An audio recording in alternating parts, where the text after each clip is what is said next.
There's a visitor headed our way, one that's come from way beyond our own solar system. It's called Comet 3I/Atlas, and astronomers are fascinated by it. But there's one astrological theory out there that claims its journey isn't random at all, that it's actually on a very specific path, meant to deliver a cosmic message.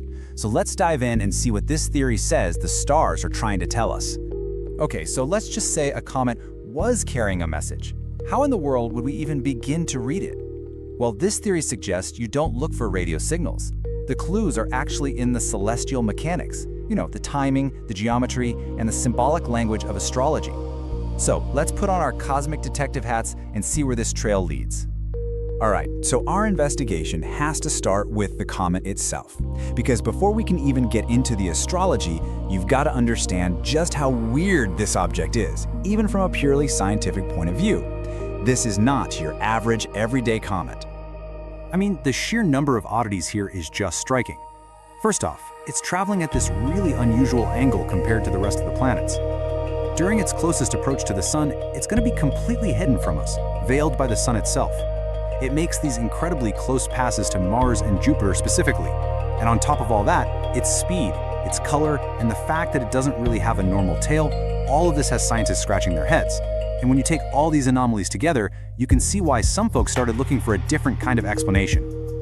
So the first huge clue in this whole astrological theory pops up when you look at the sky on the exact day the comet gets closest to our sun, that's called its perihelion, and on that day, a truly stunning and rare geometric pattern is going to form in the heavens.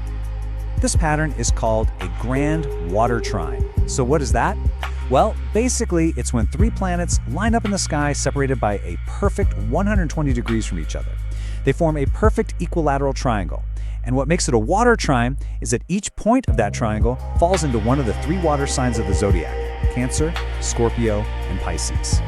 And this celestial geometry is really the key here. It's not just some random smattering of planets. It's a very precise, very structured alignment. If you could actually draw lines between these three planets up in the sky, you'd get this perfect harmonious triangle, linking them all symbolically through the element of water. So let's get specific. On October 29th and 30th of 2025, right as Comet 3I/Atlas is hitting that closest point to the Sun, you'll have Jupiter in Cancer, Mars in Scorpio, and Saturn in Pisces. Boom! Those three planets right there are the points of that Grand Water Trine, creating what's seen as a moment of really profound astrological significance. Now this is where the theory really gets interesting. It connects the comet's physical path through space directly to that astrological pattern. The argument is that the comet isn't just a bystander passing by while this alignment happens. It's actually pointing it out to us. Okay, so check this out. This is the crucial point. Of all the planets in our whole solar system, this comet makes its closest flybys to Mars and Jupiter. And what do you know? Mars and Jupiter happen to be two of the three planets that are forming that Grand Water Trine on its big day. It's as if the comet is this cosmic highlighter swooping by to say, hey, pay attention to these two. But wait, there's another layer to this. At the very same time the trine is happening, you've got two of the slowest moving, most powerful planets, Saturn and Neptune, parked together at the very, very end of Pisces. That's the final sign of the entire zodiac. And this is seen as this huge symbol for the end of a major era, a great cosmic cycle that's finally coming to a close right as this messenger shows up. But the story doesn't end in 2025. Not at all. The theory suggests the comet's journey is really all just to lead up to an even bigger climax a few months later. And it's all about Jupiter, the king of the planets, the biggest one in our solar system. So here's how it all builds in early 2026. First, on February 20th, you've got Saturn and Neptune moving into the very first degree of the very first sign, Aries. This is like kicking off a brand new cycle for the entire zodiac. As that's happening, Jupiter actually slows down its motion and comes to a complete stop in the sky. And then, at that precise moment of stillness, on March 16th, Comet 3I/Atlas makes its closest pass to Jupiter. I mean, the timing is just incredible. It's this moment of unbelievable cosmic synchronization.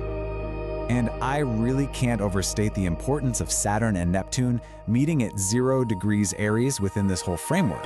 This is like hitting the giant reset button on a massive cosmic clock. An event this rare is interpreted as signaling nothing less than the dawn of a completely new age for all of us. But let's go back to Jupiter. It stops.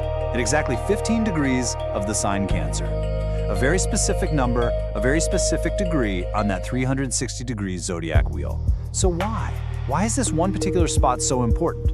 Well, it's because of this ancient idea called planetary exaltation. The concept says that every single planet has one specific degree in the entire zodiac where its energy is the most pure, the most potent, the most powerful it can possibly be. And guess what? Jupiter's point of exaltation just so happens to be 15 degrees of Cancer, the exact spot where it stops and basically waits for the comet to arrive. You've got the planet of expansion and wisdom at its absolute peak power. So, okay, let's just recap for a second.